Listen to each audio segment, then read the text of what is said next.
다음 내용은 이제 실제로 백프로포게이션이라고 하는 뉴럴넷을 트레이닝하는 데 사용되는 알고리즘을 이제 자세하게 설명해 보도록 하겠습니다. 먼저 백프로포게이션. 그래서 줄여서 백프롭 이라고 많이 이야기하고요. 백프롭. 그리고 얘는 이제 수학적으로 한마디로 이야기하면 체인 룰이에요. 우리 캘큘러스, 미적분학 시간에 배웠던 체인 룰 있죠.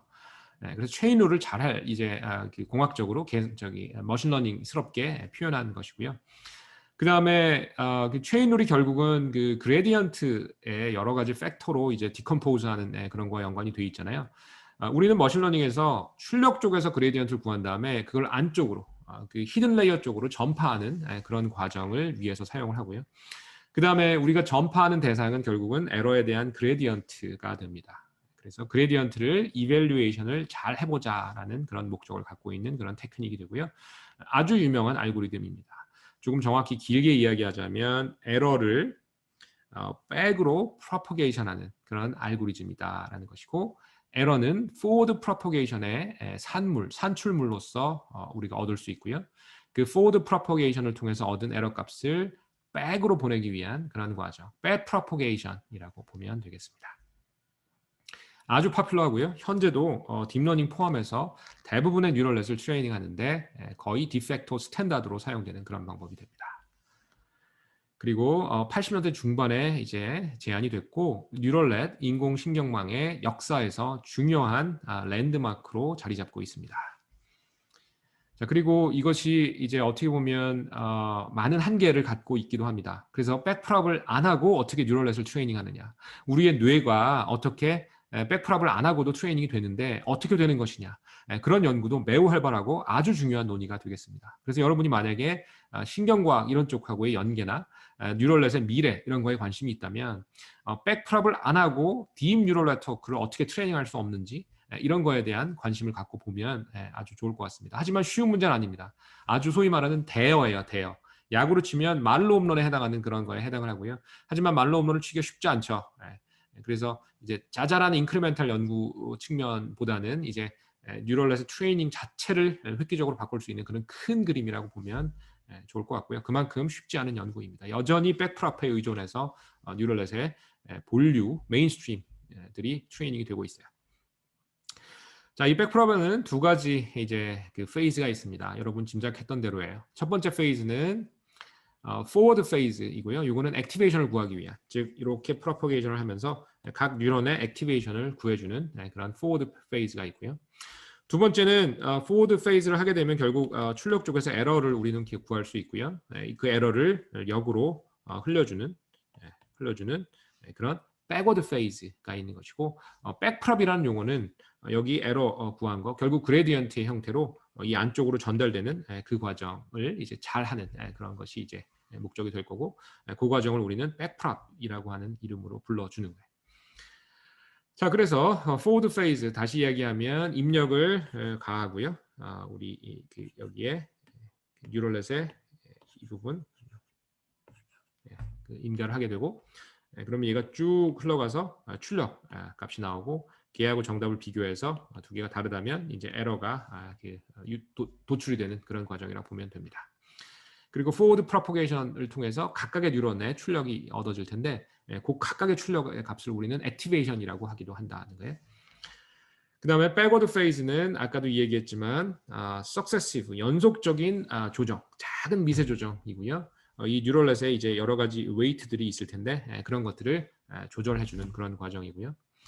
그 다음에 에러라는 것이 이 출력 쪽에서 계산이 되다 보니까 출력에 바로 닿아 있는 이쪽 여기 그 아웃풋 레이어의 웨이트들은 상대적으로 어저스트 조정해 주기가 훨씬 쉽습니다. 왜냐하면 답이 이제 명확하게 주어지기 때문인데요. 조금 이따 다시 얘기를 하기로 하죠.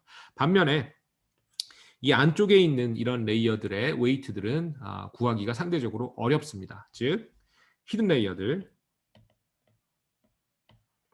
히든 레이어에 대해서는 명확한 레퍼런스, 정답이 주어지지 않기 때문에 상대적으로 교정하기가 훨씬 어렵다는 거예요. 그래서 우리는 뒤쪽에 백프롭을 이론적으로 유도하고 설명할 때도 아웃풋 레이어 쪽에, 즉 출력에 바로 인접해 있는 웨이트들 따로, 그리고 히든 뉴런의 웨이트들 따로 이렇게 따로따로 설명을 할 거예요. 그리고 특히 이제 이 안쪽에 히든 쪽에 있는 그런 웨이트들은 출력에서 멀어질수록 그레디언트가 죽어 버립니다. vanishing gradient라고 하는 문제가 있어서 죽는다는 게 결국 0이 된다는 거예요. 대부분 결국은 0으로 가게 돼요. 그래서 뭔가 이게 0 아닌 정보가 있어야 교정을 할 텐데 다 0이니까 이게 어쩔 줄 몰라 하게 돼요. 그래서 레이어가 많아지면 많아질수록 트레이닝이 어렵다는 이유가 바로 여기서 우리가 이제 알 수 있게 됩니다. 진행을 해보겠습니다. 일반적으로 수학에서 크레딧 어사인먼트 문제라고 하는 그런 문제가 있고요. 이제 우리가 백 프로포게이션을 이용해서 풀고자 하는 그 문제를 조금 일반적으로 수학적으로 얘기하자면 이제 크레딧 어사인먼트 문제라고도 부를 수 있다라는 얘기예요. 자, 그래서 이 문제가 무엇인지 설명을 해보도록 하겠습니다. 쉽게 얘기하면 우리에게 여러 개, 한 레이어에 여러 개의 뉴런이 있는데 그리고 여러 개의 웨이트들이 있는데 어떤 에러를 범했다면 그 에러가 그 웨이트 각각에 얼마만큼 책임을 물릴 수 있느냐 뭐 이런 느낌이에요. 그래서 크레딧 어사인먼트, 크레딧을 어떻게 어사인하는지에 대한 답을 구하는 그런 문제라고 볼 수 있겠죠. 자, 그래서 출력, 아웃풋 레이어에 대해서는 이 크레딧 어사인먼트 문제, 다른 말로 하면 뉴럴넷 트레이닝이 굉장히 수월합니다. 그 이유는 만약에 K번째 출력에 대한 우리가 교정이 필요하다라고 하면, 즉 여기에 있는 요 웨이트들 교정한다라고 하면 우리는 정답을 알고 있어요. 여기에 답 이렇게 있잖아요. 그죠? 이거를 우리는 뭐 많은 경우에 뭐 레이블이라고 하기도 하고, 그다음에 뭐 티처가 있다, 뭐 슈퍼비전 있는 것, 뭐 다 비슷한 용어, 같은 용어인데, 그래서 K번째 출력 뉴런에 대한 웨이트라면 우리는 명확한 명시적인 답이 주어져 있기 때문에 이때 이제 여기에 결부되어 있는 웨이트들을 교정하는 것은 상대적으로 수월하고요. 명시적인 티처가 있다. 또는 뭐 답. 그죠? 우리 트레이닝 이그젬플에 답이 있잖아요. K번째 출력의 정답은 이거다. 0 아니면 1 아니면 뭐 0.7 뭐 이렇게 뭐 리그레이션 문제라면 뭐 이렇게 답이 뭐 0.7 아까 이렇게 주어져 있겠죠. 그래서 아웃풋 레이어에 대한 이 웨이트들을 알아내는 것은 상대적으로 수월하다는 거예요. 에러도 바로 구할 수 있어요. 예를 들면 HK 빼기 YK.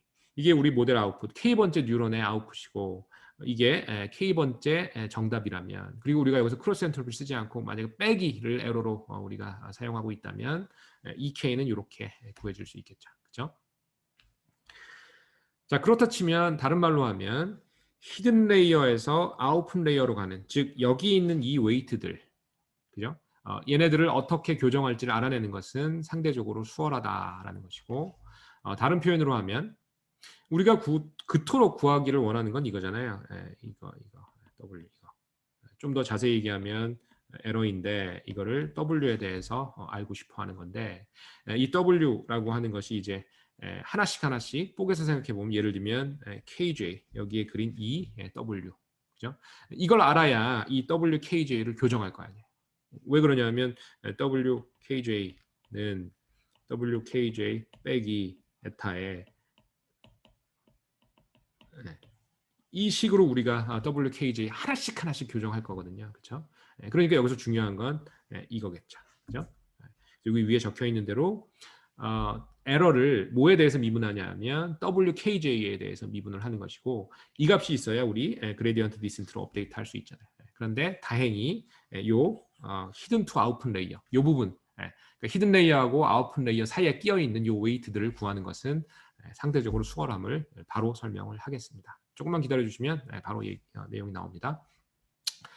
반면에 히든 레이어에 있는 거, 여기 한번 생각해 보죠.